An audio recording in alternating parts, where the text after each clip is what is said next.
All right, we're moving on. You're minding your own business. And you're not prepared. For whatever reason, somebody was able to sneak up behind you and they get a rear choke in. Okay? So, especially if you've got nice long hair, adds to the dilemma a little bit. But in short, what's going to happen is the person's going to come over with either hand. They come up underneath the neck and they squeeze. That's the sound that you start to make. Yes, I am truly choking her. Okay? This is what I call a friendly choke because I'm simply using this hand. Somebody who really knows what they're doing is going to come in and they're going to lock. Okay? So now at this point, there's nothing she can do. If I wanted her to pass out, I would squeeze and she'd be unconscious in about 10 to 20 seconds depending on her oxygen. Okay? Again, extreme, you're not ready for today. We're at level 1. So we want to give you the idea of what's going to happen. So we're going to take it from 2 stages. We'll start from the person's got the choke and how to escape, and then we'll show you a better way to prevent it altogether. All right? Number 1, fortunately for you, most men are stupid. Stupid is just right to the bone, man. Dumb, you kind of go, what? Stupid is nothing. All right? So, what I mean by stupid is they don't know how to choke. If you're up against somebody who's doing this, they're pretty well experienced, and you're in a whole other world. All right? Most men are going to try to choke this way just to dominate. First thing she needs to be able to do is what? Get her air back. She's got to be able to breathe. So what she wants to do is take both of her hands and come up and cup into my arm to create a little bit of a gap up top. And as she creates that gap, she wants to dig her chin down into the crevice of my elbow. Inside, not on top of my elbow, but inside. So now, as I choke, I'm choking her chin as opposed to her throat. That's a throat choke. She's able to, and you might have to wiggle in and you might have to wiggle your chin, but the key is you need to get your airway back. From this position, we could stand here all day, I could choke and she won't pass out. She's just improved her position. So that's step 1.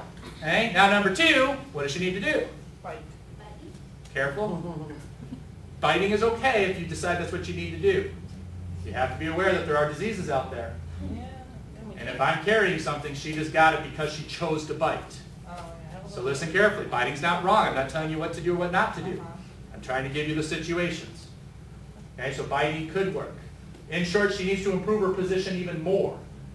She's out of the choke so she can breathe now, but she's still in danger. I'm on her back. Okay? So the basis is going to come in. She's going to take the inside foot. How do you know which side is the inside foot? Feel the hip. Okay? She feels my hip, so she should know what side I'm standing on with practice. She does a foot stomp without actually stomping on my foot, please. Or you could really stomp on my foot. So if you pick your foot up and you stomp really hard on the mat, thank you, simulating a foot stomp. So the idea is you're going to try to get the distraction from here. I'm concentrating on the choke to out, thinking down at the foot. Okay? Free up the hand that's on the inside. She's got her choice. She can go elbow to the stomach. She can go fist to the groin. She can go elbow to the groin. She can go elbow to the face. I like elbows because they're sharp, and if you miss, you haven't overcommitted. Okay? If I'm here and I swing and I miss, this just opens up this whole part of your body. If you're here and you're striking back, you can unleash some pretty devastating elbows pretty quick. All right? So, again, what's going to happen is one person will be standing behind the other. You're going to come up, choose your side. What I like to do is, again, we try to clue everything in. I always tap to let the person know, here I come, and it's going to be on this side. Okay. I slide the hand over to come in to get the choke. I'm not applying it, but just in position. Now she knows, okay, I have to wiggle. She gets it in. Now she's in position. She stomps down on the foot. She chooses elbow 1, 2, 3. Okay, then go ahead and release. Then at that point, she would just turn and escape, and we'll show you a clearing method in about 10 minutes. Okay, any questions on that set now? I know you're really, she's like, let's go. Okay, let's get to it. So again, it's got to be a system, and it's got to be step by step. Don't get to, oh, I'm getting choked, I'm going to start swinging. You need your airway first. This is that emotional part that we talked about from the very beginning. Somebody comes in for real and grabs you from behind, your first instinct is going to be, you've got about 2 seconds to break that and start thinking self-defense. Even if it's, okay, get my airway, all right, what the heck is going on here? Who is this and why are they trying to hurt? Then you can try to process if you want to. But the idea is, at least from here, you've got your airway. Now you're going to stomp, hit, hit, and hit in any fashion you want. On the third one, your partner should release and step away. Then go ahead and switch roles. Okay, 10 minutes, go. That's what we're talking about. Lots of good things coming up as we go. First and foremost, when I get the choke, all right, as they were just talking about, could this be one-handed? Yes. Again, if I know what I'm doing, I'm going to lock down here. Why? That leaves this free. I can start to grope and do whatever I want and whatever I choose to this person. Okay? So somebody that has plans might give you the one hand. If they don't know what they're doing, they still might do one hand. All right, but as we were asking, yes, at this point you're going to lock down just for the choke. I'm going to incapacitate first so then I can do whatever I want to do.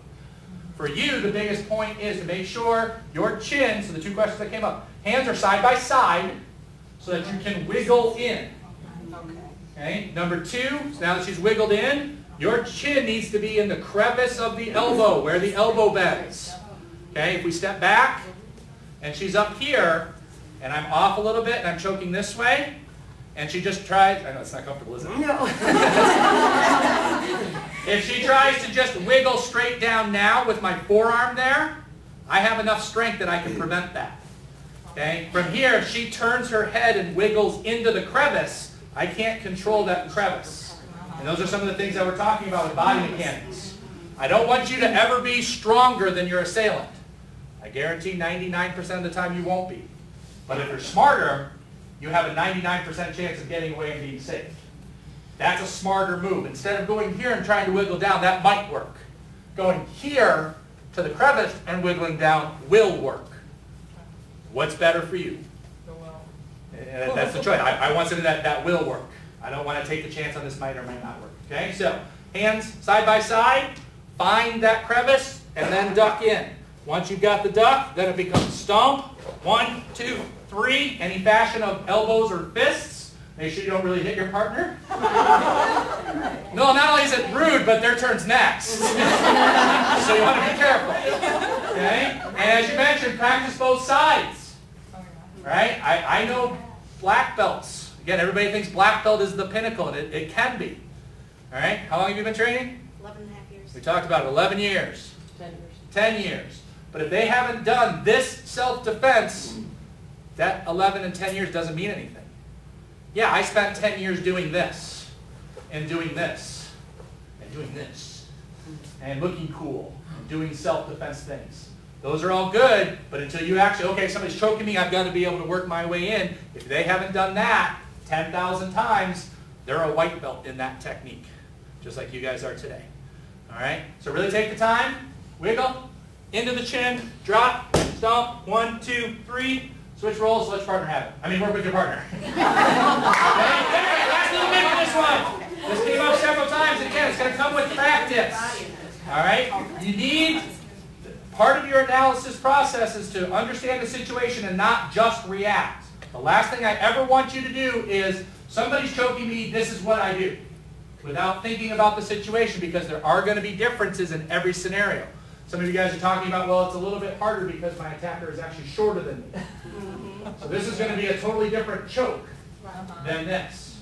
Yeah. Okay? But now again, that's easy enough to handle because I'll tell you what, I'll apply this to somebody who's 6'3", 6'4". It won't be my first choice because they're taller, but all you have to do then is you add in an extra step.